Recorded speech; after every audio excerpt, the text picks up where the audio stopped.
오늘 주어진 본문은 참으로 귀한 본문입니다. 바울의 생애 전체를 평가하는 그런 귀한 내용을 담고 있습니다. 더불어서 바울은 빌립보 교인들에게 충심 어린 권면을 하고 또 십자가의 원수로 행하고 있는 사람들에 대한 안타까움을 나타내고 있습니다.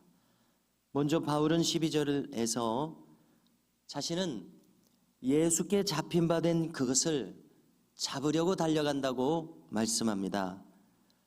잡힌 바 되었다는 데 있어서 바울의 이 자기 자신의 정체성을 나타내고 있습니다. 그는 한마디로 하나님께 붙잡힌 사람입니다. 자, 이것은 그 어법에 따르면은 수동태의 표현을 쓰고 있습니다. 수동적이라고 하는 것은 이 행위를 가하는 주체가 밖에 있다는 의미죠. 그리고 그 주체는 예수님이십니다. 예수님은 바울을 붙드셨습니다. 그래서 바울은 예수님께 붙들렸습니다. 여기에 하나님의 사람들의 모든 하나님의 사람들의 정체성이 있는 것입니다. 바울뿐만이 아닙니다. 바울과 똑같은 모양으로 이 자리에 있는 저와 우리 모든 성도들께서도 예수님께 붙들린 인생들임을 믿습니다. 이것이 바로 우리가 처해져 있는 신앙의 현 주소입니다. 그런데 이제 바울은 이렇게 잡힌 바 된 방향을 바꾸어서 이 잡힌 바 된 그것을 이제는 자신이 잡으려고 달려간다, 이렇게 말합니다. 잡힌 바 된 사람들이 해야 할, 보여야 할 마땅한 반응이라고 생각합니다. 복음은 언제나 우리에게 어떻게 반응할 것인지를 묻고 있습니다. 올바른 반응을 요구하고 있습니다. 하나님은 우리의 반응을 지켜보시며 기대하고 계십니다. 우리의 올바른 반응을 요구하십니다. 실로 우리가 부여받은 이 자유의지로서 내가 반응하지 아니하면 아무 일도 일어나지 않습니다. 그래서 하나님께서는 어떻게까지 성경은 말씀합니까? 우리를 하나님의 동역자로 삼으신다, 이렇게까지 말씀하십니다. 어떻게 미천한 우리 인간이 하나님의 동역자가 되겠습니까? 그처럼 우리가 자유의지로서 올바르게 반응하는 것은 큰 의미를 가집니다. 그야말로 우리가 반응하지 아니하면 하나님 나라는 바로 그 자리에서 일어날 수 없습니다. 내가 처한 자리에서 내가 복음에 올바르게 반응하면 하나님 나라가 그 자리에 일어납니다. 얼마나 놀라운 일입니까? 하나님 나라가 나의 반응에 달려져 있다니 너무도 놀라운 일입니다. 그러므로 우리는 하나님 나라를 이루기 위해서 내가 바르게 반응해야 하겠다는 이러한 결심이 우리에게 늘 있어야 되겠습니다. 13절에서 이렇게 잡힌 바 된 것을 잡으려고 추구하는 자세에 대해서 거론하고 있습니다.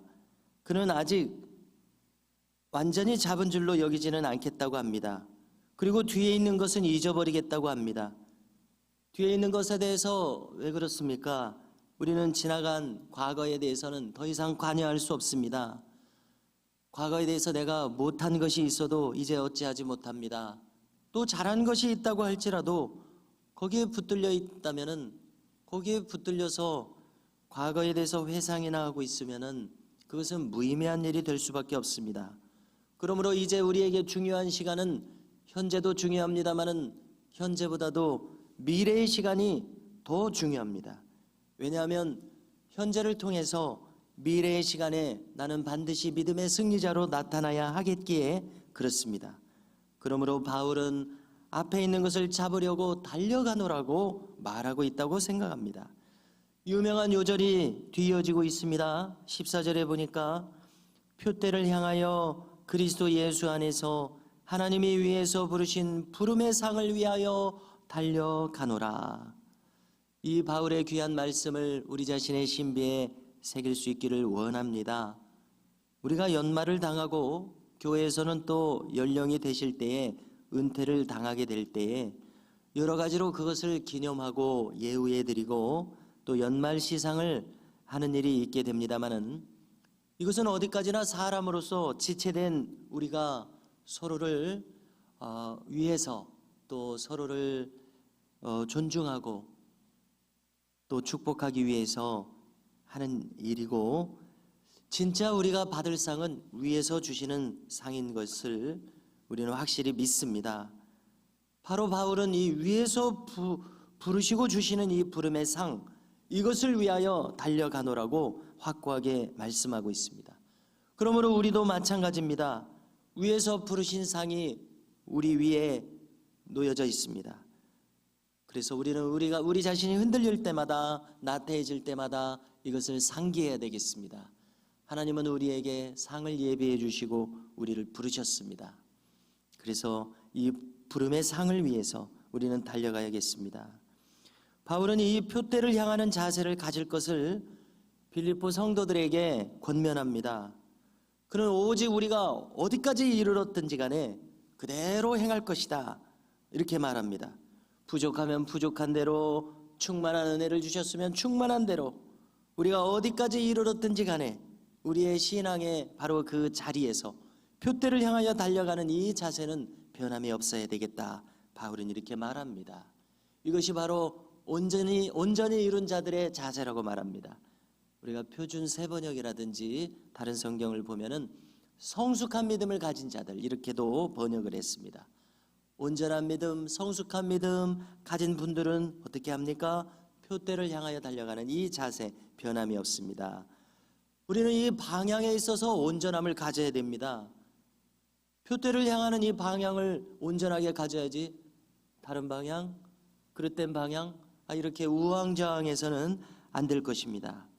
그러므로 방향의 온전성은 우리 믿음의 사람들이 반드시 가져야 할 올바른 자세입니다.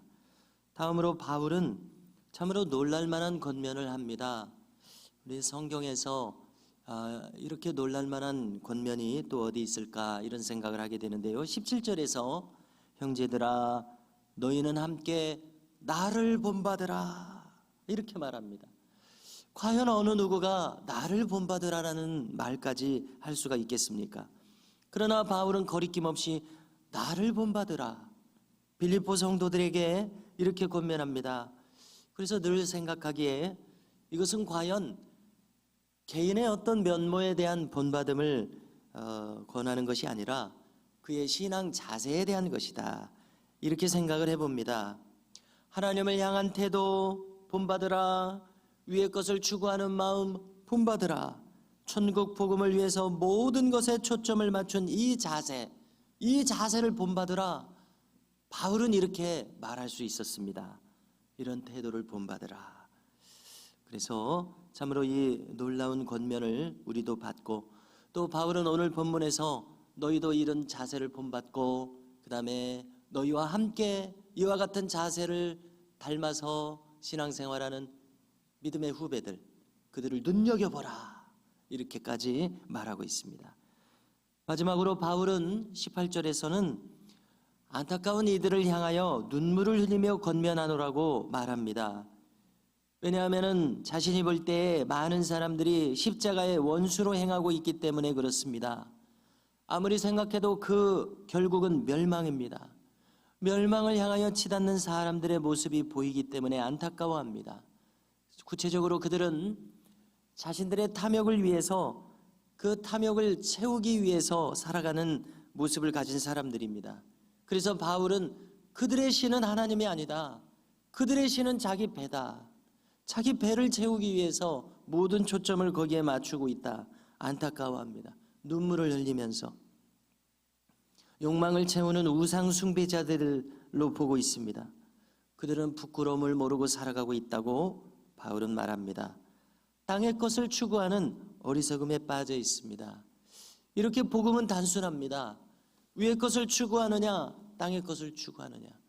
그래서 참으로 많은 인류가 근시안적인 마음에 빠져 있어서 이 땅의 것만을 바라보고 있습니다. 참으로 눈에 보이지 않기 때문에 그러겠죠. 이렇게 복음이 가리워져 있습니다.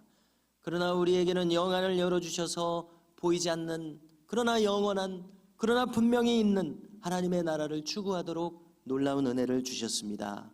그렇기 때문에 우리는 확실히 이 보이지 않는 그러나 영원한 이 하나님의 나라를 추구하는 사람들이 되었습니다마는, 많은 인류는 여전히 보이는 이 세상, 땅의 것에 빠져 있습니다.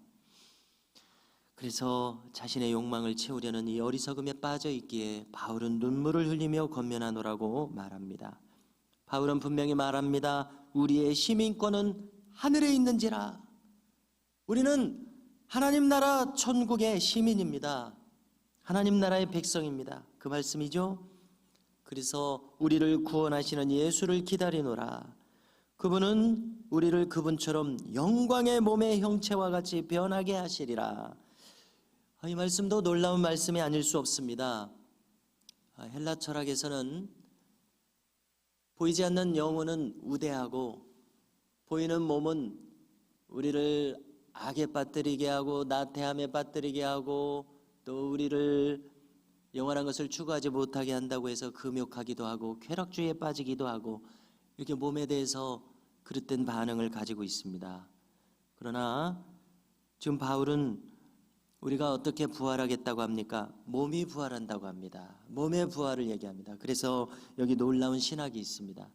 고린도전서 15장을 우리가 잘 알고 있습니다마는 고린도전서 15장에서도 우리에게 가르쳐 주시는 것처럼 우리는 그냥 영혼의 부활이 아니라 몸의 부활, 부활의 첫 열매 되신 주님을 따라서 몸의 부활을 이르게 됩니다. 그래서 할 수 없이 우리는 이름하여 부활체 이렇게 이름을 붙이기도 합니다. 우리는 영혼만 부활하는 것이 아닙니다. 그러나 그 모양은 정확히 알 수 없습니다.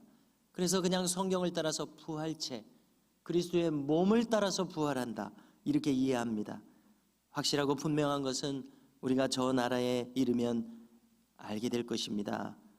성도 여러분, 이렇게 우리가 크리스마스 아침을 맞이하여서 바울처럼 우리 모두도 저 영원한 위의 것을 추구하며 표대를 향하여 변함없이 달려갈 수 있는 놀라운 은혜가 우리 모두에게 있으시기를 주님의 이름으로 축복합니다.